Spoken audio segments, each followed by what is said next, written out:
A ver, pensemos en esto por un momento. Imagínense una profecía que parte a una nación en dos. Y ahora, imagínense que si esa profecía no se cumple, miles de personas tienen una sentencia de muerte.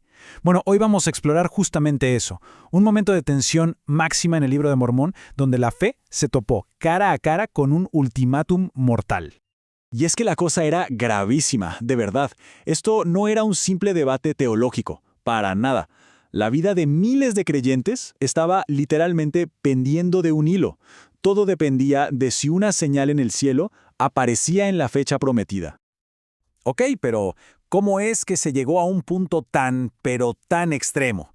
Para entenderlo, tenemos que ver el panorama completo. Una sociedad que ya estaba rota, donde un cambio de liderazgo espiritual, pues, solo le echó más leña al fuego.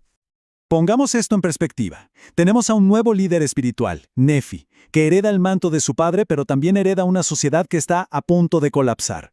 Por un lado, están los creyentes, aferrados a la profecía de un tal Samuel el Lamanita, y por el otro, los escépticos, que cada vez son más y más hostiles, ridiculizando esa fe en público, llamándola pura superstición. O sea, la tensión se podía cortar con un cuchillo. El conflicto era inminente. Y claro, como era de esperarse, la tensión explotó. Y de la peor manera posible. Esto no fue una amenaza sutil, no. Fue un ultimátum público, a propósito y súper violento. Esta crisis no apareció de la noche a la mañana. Fue escalando. Todo empezó con la profecía, claro. Pero conforme se acercaba la fecha, las burlas se convirtieron en amenazas directas. El punto de no retorno llegó cuando los no creyentes fijaron una fecha límite. Si la señal no aparece para tal día, todos los creyentes serán ejecutados. La cuenta regresiva había comenzado. Aquí vemos a los dos bandos en un choque que parece inevitable. De un lado, los creyentes, con su fe puesta a prueba, al borde de ser aniquilados. Del otro, los no creyentes, tan seguros de su postura que estaban dispuestos a cometer un asesinato en masa con tal de demostrar su punto. Las apuestas no podían ser más altas. Y con todo esto llegamos al clímax de la historia, al momento en que la desesperación llegó a su punto más alto y la única esperanza que quedaba era, pues, una intervención divina. El día señalado llegó. Para los creyentes, la angustia debió ser insoportable. Se enfrentaban a una purga religiosa totalmente programada. Muchos lloraban, oraban, sabiendo que si la noche llegaba con su oscuridad de siempre, sería la última noche que verían. En medio de toda esa angustia, el líder, Nefi, clamó a Dios desesperado por evitar un genocidio. Y la respuesta que recibió, ¡wow!, no fue una metáfora, fue un anuncio increíblemente literal y directo, con una claridad que no dejaba lugar a dudas. Esta noche, mañana. Y la promesa se cumplió, con una precisión asombrosa. El sol se puso, como cualquier otro día, pero la oscuridad simplemente no llegó. La noche entera pasó con la misma luz que si fuera mediodía. El asombro tuvo que ser total. Los incrédulos, paralizados. Y la sentencia de muerte, de repente, quedó sin ningún efecto. Este milagro no solo salvó a los creyentes, también presentó una evidencia nueva y superpoderosa que sacudió los cimientos de esa sociedad tan dividida.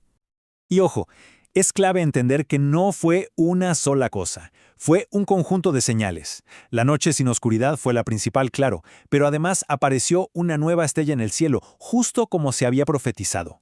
La evidencia era abrumadora, innegable. Las palabras de Samuel el Lamanita habían quedado demostradas. Ahora, frente a una evidencia tan contundente, ¿cómo reaccionó la gente? Bueno, la reacción fue masiva, pero no fue unánime. Como podemos ver, hubo una ola de conversiones. Muchísima gente se convenció. Sin embargo, una minoría no solo se negó a creer, sino que se atrincheró todavía más en su incredulidad. Y esto nos lleva a la última parte de este análisis. Porque ese triunfo espiritual no resolvió todos los problemas. De hecho, esa negación tan persistente dio paso a un peligro de otro tipo.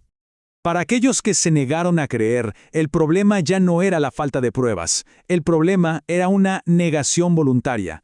O sea, en lugar de aceptar la evidencia que tenían enfrente, empezaron a inventar explicaciones alternativas, por más ilógicas que fueran, solo para poder mantener su postura. Y justo cuando la crisis de fe parecía calmarse, surgió otra amenaza, una organización criminal, los Ladrones de Gadiantón, que aprovechó todo este caos para resurgir con más fuerza. Se infiltraron en el gobierno, cometieron robos, asesinatos, demostrando que la estabilidad de la sociedad era tan frágil como la fe de algunos. Y todo esto nos deja con una pregunta final, una que es tan relevante hoy como lo fue en ese entonces. La historia nos muestra un milagro que fue, al parecer innegable, presenciado por miles. Y aún así, algunos se negaron a creer. Esto nos obliga a reflexionar sobre la naturaleza de la fe, de la evidencia y de la voluntad humana. ¿Qué hace que una mente se cierre ante la prueba más contundente? Es una pregunta que va mucho más allá de cualquier texto antiguo.